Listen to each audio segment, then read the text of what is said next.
जिस आदमी ने खुलेआम कहा था 15 मिनट के लिए पुलिस हटा लो, हिंदुस्तान से हिंदुओं को खत्म कर दूंगा, जिस आदमी ने खुलेआम भगवान श्री राम का अपमान किया और एक बार नहीं कई बार अपमान किया, जिसने माता कौशल्या के बारे में अभद्र शब्दों का उपयोग किया, जिसने महाराज दशरथ के बारे में अभद्र शब्दों का उपयोग किया, उसे तिहाड़ में होना चाहिए था, जेल में सड़ना चाहिए था, कम से कम 50 साल के लिए जेल में होना चाहिए था। लेकिन वो विधानसभा में बैठा हुआ है और अब तो दूसरों को विधानसभा की शपथ भी दिलवा रहा है। जानते हैं क्यों? क्योंकि ये कानून महाघटिया है। इस 1860 के इंडियन पिनल कोड में हेट स्पीच डिफाइन ही नहीं है। हेट स्पीच क्या होती है कहीं लिखा ही नहीं है। सुबह से शाम तक हेट स्पीच की चर्चा होती है, लेकिन आपको ये जान के आश्चर्य होगा कि भारत के किसी भी कानून में हेट स्पीच डिफाइन नहीं है। मैंने पीआईएल फाइल किया सुप्रीम कोर्ट में और सुप्रीम कोर्ट से कहा है कि जब तक संसद में हेट स्पीच के ऊपर कानून नहीं बन रहा है तब तक हेट स्पीच आप ही डिफाइन कर दीजिए। लेकिन सुप्रीम कोर्ट ने भी आज तक हेट स्पीच को डिफाइन नहीं किया। और हेट स्पीच इसलिए नहीं डिफाइन हो रहा है क्योंकि जिस दिन हेट स्पीच डिफाइन हो जाएगी उस दिन बहुत सारी किताबें हेट स्पीच के दायरे में आ जाएंगी, बहुत सारी तकरीरें हेट स्पीच के दायरे में आ जाएंगी, बहुत सारी बातें जो लाउड स्पीकर पे कही जाती हैं चिल्ला चिल्ला के, वो हेट स्पीच के दायरे में आ जाएंगी। एफआईआर लिखना शुरू हो जाएगा, मुकदमा दर्ज होना शुरू हो जाएगा। इसीलिए ना अंग्रेजों ने हेट स्पीच को डिफाइन किया, ना आज तक किसी सरकार ने हेट स्पीच को डिफाइन किया। किसी भी कानून में हेट स्पीच डिफाइन नहीं। इसलिए ये जो हिंदुओं को खत्म करने की बात कर रहा था और उसके नाम पे उसके शपथ लेने की बात पे और विधानसभा में रहने के नाम पे जो बहुत सारी बातें हो रही है, उसका समाधान है one nation one penal code, एक देश एक दंड संहिता। 1860 का इंडियन पिनल कोड खत्म करना पड़ेगा। इसी जितने भी भ्रष्टाचार के और अपराध हैं सबके लिए एक कानून बनाना पड़ेगा, हेट स्पीच को डिफाइन करना पड़ेगा। दूसरा, आखिर उसने पब्लिकली कहा था 15 मिनट के अंदर हिंदुस्तान से हिंदुओं खत्म कर दूंगा, उसके बाद कोर्ट ने उसको बाइज्जत बरी क्यों कर दिया? इसका मतलब हमारा एविडेंस एक्ट, जो गवाहों के बयान होते हैं, वो कानून महाघटिया है। तीसरी बात, इसका मतलब हमारा जो पुलिस का सिस्टम है, जो इन्वेस्टिगेशन का सिस्टम है, वो भी गड़बड़ है। 1860 का इंडियन पिनल कोड बदलना पड़ेगा, one nation one penal code लागू करना पड़ेगा। 1861 का पुलिस एक्ट बदलना पड़ेगा, one nation one police code बनाना पड़ेगा। 1872 का एविडेंस एक्ट खत्म करना पड़ेगा, नार्को पॉलीग्राफ ब्रेन मैपिंग कानून बनाना पड़ेगा, जिससे कोई अपनी बात से मुकर न सके, जिससे उसकी सच्चाई सामने आ जाए। और 1872 के एविडेंस एक्ट के स्थान पे one nation one evidence code बनाना पड़ेगा। तब ऐसे जो नफरती लोग हैं, जो खुलेआम हिंदुस्तान में हिंदुओं को खत्म करने की धमकी देते हैं, तब ये संसद विधानसभा में नहीं जा पाएंगे, तब ये जेल में सड़ेंगे। अदरवाइज तूतू मैमे होता रहेगा, नूरा कुश्ती होती रहेगी, बतौलेबाजी होती रहेगी, आरोप प्रत्यारोप होता रहेगा। और ऐसे लोग विधानसभा में भी पहुंचेंगे, ऐसे लोग संसद में भी पहुंचेंगे और ऐसे लोग मंत्री भी बन जाएंगे, ऐसे लोग कल को मुख्यमंत्री भी बन जाएंगे, ऐसे लोग भारत में नरसंहार शुरू करने का ऑर्डर भी कर देंगे। रोकने का तरीका यही है, कानून। सबसे बड़ी बात यह है 1951 वाला जो रिप्रेजेंटेशन ऑफ पीपल एक्ट है, वो अंग्रेजों का बनाया हुआ है, महाघटिया है। अंग्रेजों का जो कानून पहले चल रहा था उसी का वो कॉपी पेस्ट है। कहने को 1991 में बना है, 1951 में बना है, 1951 में बना है, लेकिन है वो अंग्रेजों वाले कानून की फोटोकॉपी, कॉपी पेस्ट है वो।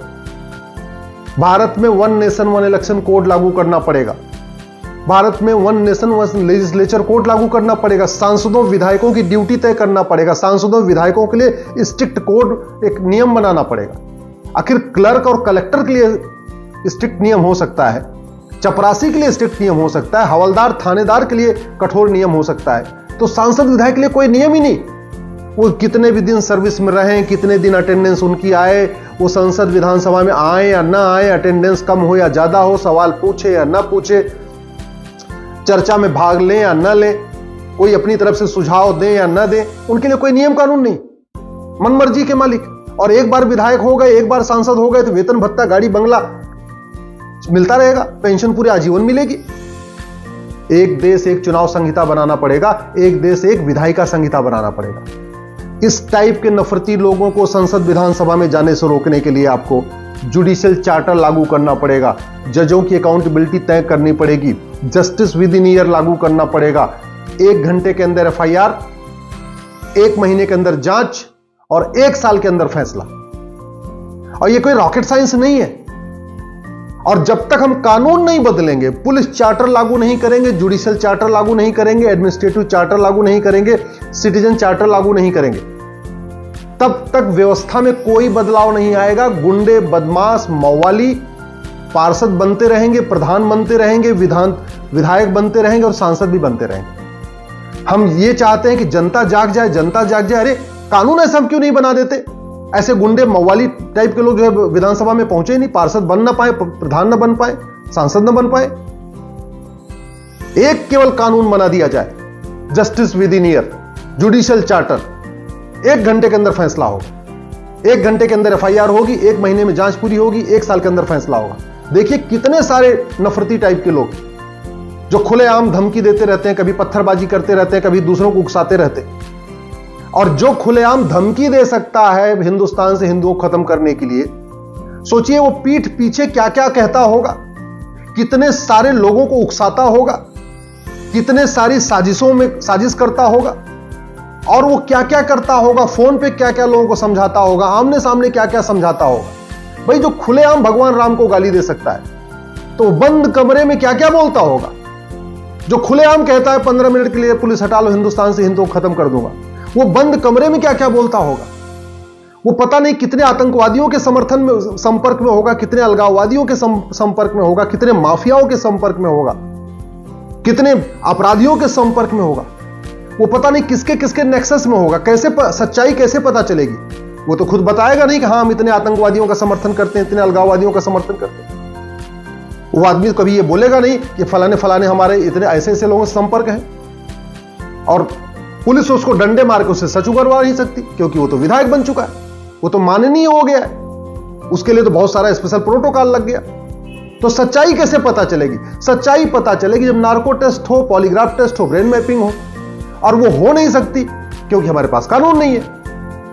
अगर नार्को, पॉलीग्राफ, ब्रेन मैपिंग कानून होता तो ये व्यक्ति जो आज विधानसभा में बैठा हुआ है, दूसरों को विधानसभा की शपथ दिलवा रहा है, विधायक, नए नए विधायकों को शपथ दिलवा रहा है, ये तिहाड़ में सड़ रहा होता, ये किसी जेल में सड़ रहा होता, और दुनिया के किसी और देश में होता तो भी इसका यही हालत होती। लेकिन ये भारत में है, जहां हिंदुओं को खत्म करने की धमकी देता है, भगवान राम को गाली देता है, भगवान माता कौशल्या को अभद्र शब्दों का उपयोग करता है, महाराज दशरथ के बारे में उल्टी सीधी बातें करता है, और कुछ नहीं होता, सबूत के अभाव में बरी हो जाता है। इसके बावजूद अगर आप लोगों की आंख नहीं खुल रही है तो भगवान जाने कुछ भी नहीं हो सकता, कुछ नहीं हो सकता। आप लोग ऐसे ही दल गुलामी करते रहिए, ऐसे ही पार्टियों की गुलामी करते रहिए, पुलिस रिफॉर्म पे मौन रहिए, जुडिशियल रिफॉर्म पे मौन रहिए, एडमिनिस्ट्रेटिव रिफॉर्म पे मौन रहिए, सिटीजन चार्टर की मांग मत करिए, पुलिस चार्टर की मांग मत करिए, जुडिशियल चार्टर की मांग मत करिए। बस ऐसे ही आप लोग सुबह से लेकर शाम तक केवल दल गुलामी करिए, पार्टियों की जय जयकार करिए, नेताओं की जय जयकार करिए। आखिर इस देश में संसद है, संविधान है, सुप्रीम कोर्ट है, हाई कोर्ट है, डिस्ट्रिक्ट कोर्ट है, कहने को सब कुछ है, और फिर भी जिस व्यक्ति को जेल में होना चाहिए था वो विधायकों को शपथ दिलवा रहा है। सब कुछ तो है इस देश में, नेता भी हैं, अभिनेता भी हैं, लेखक भी हैं, बुद्धिजीवी हैं, पत्रकार भी हैं, कलमकार भी हैं। कुछ कर पाए क्या उसका? नहीं कर सकते, क्योंकि जो करना है वो कानून को करना है, और कानून घटिया है। कहते हैं भारत में कानून का राज है, किसी व्यक्ति का राज तो है नहीं भारत में, न किसी पॉलिटिकल पार्टी का राज है, न किसी नेता का राज है, न किसी व्यक्ति का राज है। भारत में कानून का राज है, और कानून घटिया है, और घटिया है तो राज घटिया है। इसलिए उस व्यक्ति के बारे में तू मैं आरोप प्रत्यारोप करके कुछ नहीं मिलने वाला। कोई जमीनी स्तर पे कोई बदलाव नहीं आएगा। जमीनी स्तर पे बदलाव आएगा जब कानून बदलेगा, जब भारत में 1 नेशन 1 टैक्स इलेक्शन कोड लागू होगा, जब भारत में 1 नेशन 1 लेजिस्लेचर कोड लागू होगा, जब भारत में 1 नेशन 1 पुलिस कोड लागू होगा, जब भारत में 1 नेशन 1 जुडिशियल कोड लागू होगा, और भारत में जब 1 नेशन 1 टैक्स कोड लागू होगा, जब भारत में जस्टिस विद इन ईयर होगा, 1 साल के अंदर मुकदमों का फैसला होगा, तब जाके व्यवस्था में बदलाव आएगा। नहीं तो ऐसे तू मैं आरोप प्रत्यारोप चलता रहेगा, बतौलेबाजी होगी, नुराकस्ती होती रहेगी, पॉलिटिकल पार्टी नेता अपना ऐसे बयान देते रहेंगे, ट्विटर पे खूब बातें करते रहेंगे, जमीन पे कोई बदलाव नहीं आएगा।